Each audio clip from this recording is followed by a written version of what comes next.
What's up, distorted guitar-based music listeners? I'm Rolland. And I'm Stefano. And we're Avon Dealer. And there's nothing heavier than the red switch on 105.5 FM. Listen! Stefano, Rolland, thanks for coming on to the Red Switch, guys. Thanks Appreciate for having it. us. So before we start, probably should introduce yourselves. Who are you? What do you do for the band? And that. Your measurements, age.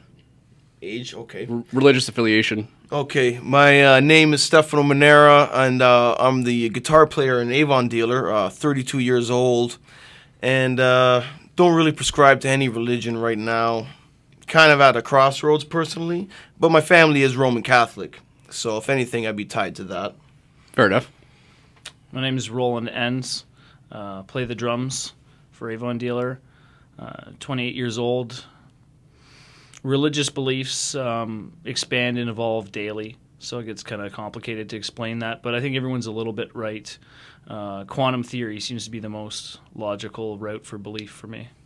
I'm glad you guys answered that, because that's only really half a joke. I never ask anybody's religious affiliation, but I'm glad you said it anyway. Yeah. Nothing wrong to ask that. No, it's not that personal a question. We got nothing to hide. Yeah, it's not that personal. You can ask somebody their political affiliation, but you can't ask someone their religious affiliation. Of course, Yeah. of course.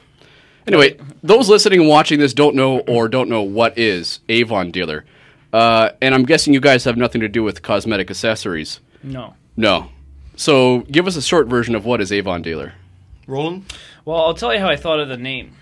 I was in the washroom reading the back of a shampoo bottle, actually, and it said, contact your local Avon merchant. So then I remembered in high school there was this Avon woman that we used to go to get some substances and stuff from, and she'd have us leave the house with an Avon catalog so the neighbors wouldn't know. So I thought, Avon Dealer, that's a good name for a band. No way. Yeah. So it was Undercover Avon Dealer. Undercover. Undercover. It was a mask. You know? So It was we had a beard. stack of Avon catalogs on the coffee table. But That reminds me of an episode of Weeds. Have you guys ever seen that show, Weeds? yeah, I've seen like No, one episode. not myself, no. There's a similar instance where a woman was selling products, cosmetic products, and she was actually selling weed instead. So they'd pretty cool. give them a couple of things of nail polish and set them off with a kilo. I guess there's something to be said about Avon Dealers. What Yeah.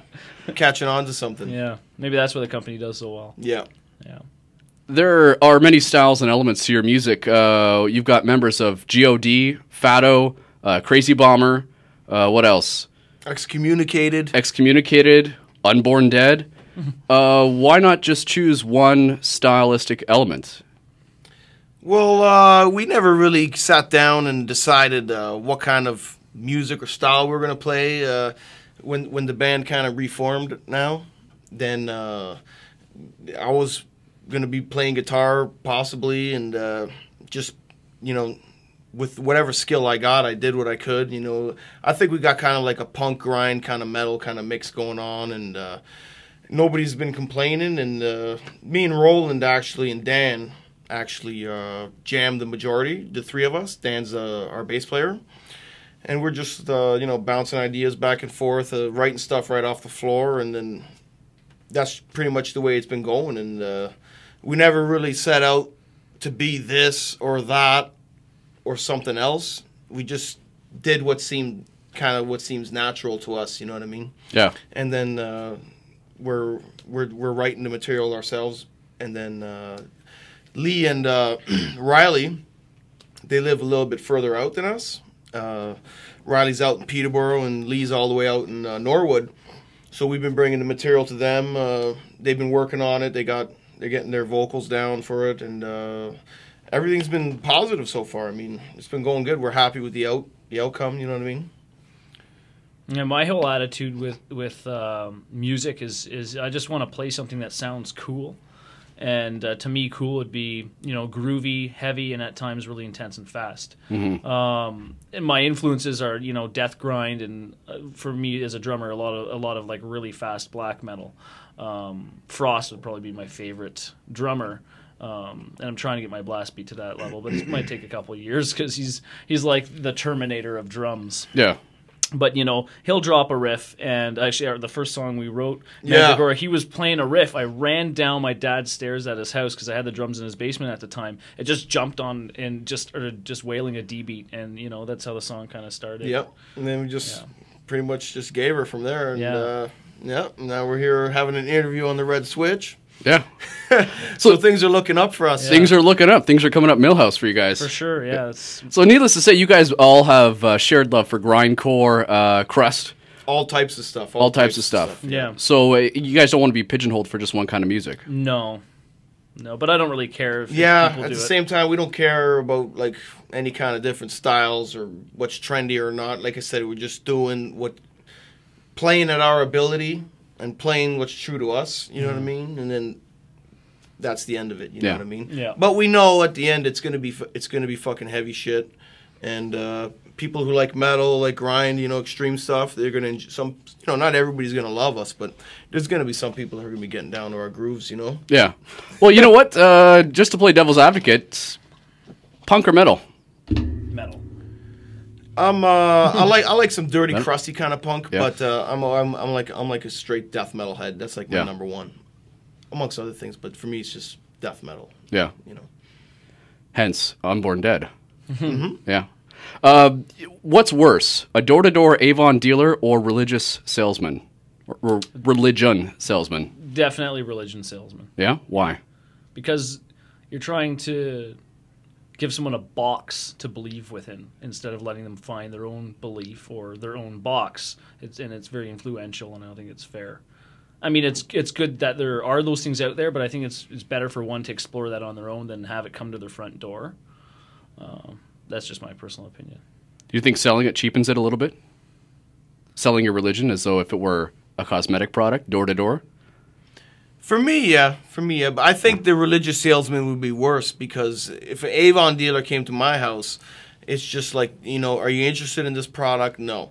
Okay, and when a religious salesperson comes to the door, it's kind of like, well, it's overimposing almost. It's like, use this viewpoint.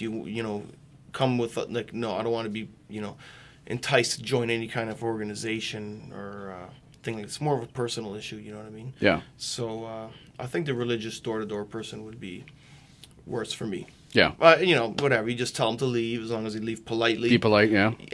Anybody can really walk up to anybody's door and knock on the door and say, hello, how are you? There's nothing wrong with that. But I don't like it when people try to impose their viewpoints and their ways of life on me, as a grown man. Yeah. So I don't agree with that. It's funny how these discussions with many bands always comes to the religious part. But it's only come to that because you asked us. Because I asked you that, yes. You asked it. It's not that funny. It's actually because it is what it is. Yeah. But it's an important thing to talk about. Yeah. It is. No, plays a big part in the way the world runs. Yeah. Religion definitely does. Like 6,000-7,000 years ago, different tribes, different beliefs, you know what I mean? Territorial wars, even to this day, religion plays a big part in battles throughout the world and stuff like that, disagreements. So, yeah, it's a big thing. Mm-hmm. Definitely. You guys are recording right now, right? You guys have something coming out this spring or summer? No, not yet. Not yet, no. We got the one track that we recorded in the Lard Pit, which is our jam room up in Norwood, the track Mandragora, which you have. And we been just, getting our act together. We got about 9 tracks recorded now. Lee and Riley are getting the vocals down on that. And we're going to take it from there. Some recordings are definitely, in order. We haven't talked about what kind of thing we want to release, like a 7-inch or a cassette or a CD or a split or whatever. Mm-hmm. But that's definitely in the works real soon. Yeah. Yeah. I'd like to do some analog recording. An old teacher of mine, Sam, he runs Slam Studios, which is a reggae recording studio downtown Toronto, and they've got 2-inch tape there, and I'd like to buy a reel of that and get the big thick sound going on, because I think a lot of these bands now, they stick to a lot of digital transistor type recordings. I mean, they might have analog tubes, but in the long run it's a digital recording. I'd like to go old school and use some old school recording techniques and see what kind of a fat sound we could get going. That'd be pretty cool. The tapes would definitely bring like a heaviness. Analog. Especially to your guitar. Yeah. Well, like I said, we haven't really discussed it, which route we're going to take. The possibility also that we recorded ourselves. Lee and Riley got a little set up in the Lard Pit there, and they're quite talented. Riley's getting good. His mastering on the track was excellent. You know what I mean? That's a possibility. possibly we'll go with a producer or an engineer or something like that. The lard pit. Is that where you guys make the fat sounds? Yes. Yeah. Yes, that's where the magic comes together in the lard pit. Yeah. So I mean, this is something that's pretty common with bands of your style. I mean, you guys prefer to record on 7-inch, even cassette or tape, well, why is that so much better or so much different than, say, doing the traditional press CD? Myself personally, I never had the opportunity to release anything myself on vinyl. I'm a vinyl collector, mind you, but I never had the opportunity to release.